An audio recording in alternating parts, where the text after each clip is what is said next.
కేటీఆర్కి వరి ధాన్యం గురించి ఏం తెలుసని ప్రశ్నించారు మంత్రి ఉత్తమ్ కుమార్ రెడ్డి. ఎంత దిగుబడి వస్తుంది, ఎలా కొనాలి అనేది ఆయనకు తెలియదని అన్నారు. రాజకీయాలు చేయడం తప్పితే వాస్తవాలు వారికి తెలియదన్నారు. ప్రతిపక్షం ప్రభుత్వాన్ని బద్నాం చేసే పనిలో ఉందని ఫైర్ అయ్యారు. తాము చేసింది చెప్పుకోలేకపోతున్నామని అన్నారు ఆయన.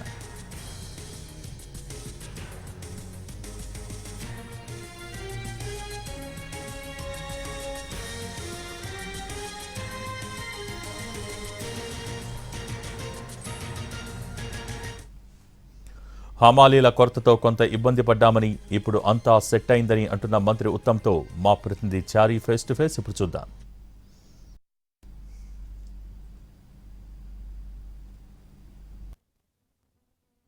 ధాన్యం కొనుగోలుపై ఇప్పటి వరకు మంత్రి సమీక్ష చేశారు. ఉత్తమ్ కుమార్ రెడ్డి గారు చెప్తారు. సార్, వారం రోజుల్లో పూర్తిగా ప్రొక్యూర్మెంట్ పూర్తి చేయడం సాధ్యమేనా?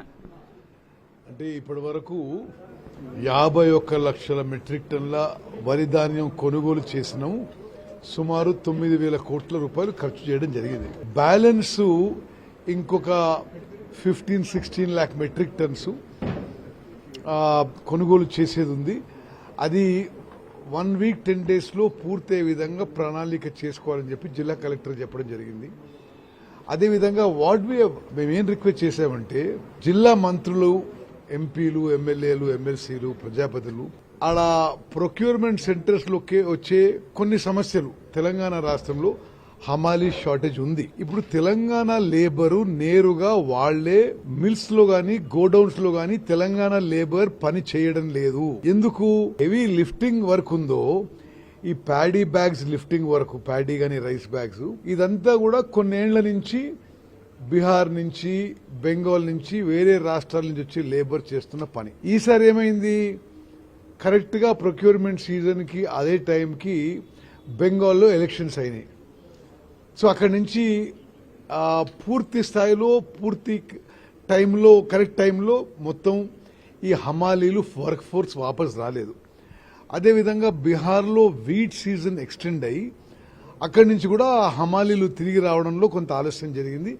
ఇప్పుడు కొంత సిచ్యువేషన్ బెటర్ అయింది. సో మేమిప్పుడు ఈ రోజు కూడా, నేను గతంలో కూడా చెప్పాను, ఈ రోజు కూడా చెప్పానంటే, జిల్లాలో అధికార యంత్రాంగం, జిల్లా మంత్రులు, ఎన్నికైన ప్రజాపతులు ఈ విషయాల్లో, ఇది లారీ షార్టేజ్ విషయంలో కానీ, లేబర్ షార్టేజ్ విషయంలో కానీ వాళ్ళు సొంత చొరవ చూపి మరి జిల్లాలో మొత్తం ట్రాన్స్పోర్ట్ ఫోర్స్, అంటే లారీలు కానీ, డీసీఎంలు కానీ, ట్రాక్టర్లు కానీ ఈ వారం 10 రోజులు కేవలం ప్యాడీ ట్రాన్స్పోర్టేషన్ కోసం ఉపయోగించాలి అని చెప్పడం జరిగింది. సార్, సమస్య తీవ్రత వచ్చిన తర్వాతనే కూలీలు లేరు, అమాలీలు లేరు అని గుర్తొచ్చిందా మీకు? తీవ్రత అంటే ఇప్పుడు వెస్ట్ బెంగాల్ నుంచి లేబర్ రాకుంటే తెలంగాణ ప్రభుత్వం అంటే ఎట్లా హ్యాండిల్ చేస్తారు? ఆల్టర్నేటివ్ స్టెప్స్ చెప్పు. ఆల్రెడీ ఏం చేస్తారు చెప్పు. లోకల్ గా ఉన్నటువంటి వాళ్ళని అకామిడేట్ చేసుకోవచ్చు కదా? లేదు, ఇప్పుడు తెలంగాణ లేబరు ఈ టైప్ ఆఫ్ మాన్యువల్ లేబరు, ఈ టైప్ ఆఫ్ హెవీ లిఫ్టింగ్ చేయడం లేదు. అది అందరికీ తెలిసిన విషయమే. అయితే బెంగాల్ నుంచి, బీహార్ నుంచి లేబరు లేట్గా రావడం వల్ల కొన్ని చోట్ల ప్రొక్యూర్మెంట్ డిలే అయింది. అయితే ఇంకో విషయం మీకు చెప్తున్నా, స్వతంత్ర భారతదేశంలో highest paddy production, highest procurement మా కాంగ్రెస్ ప్రభుత్వంలోనే జరిగింది అనే విషయం కూడా ఇది వాస్తవము. ఒక్క ఆర్థిక సంవత్సరంలో 2 పంటలు కలిపితే తెలంగాణ వరి రైతులకి మా ప్రభుత్వం ద్వారా 40 నుంచి 45 వేల కోట్ల రూపాయలు ఇవ్వడం జరిగింది.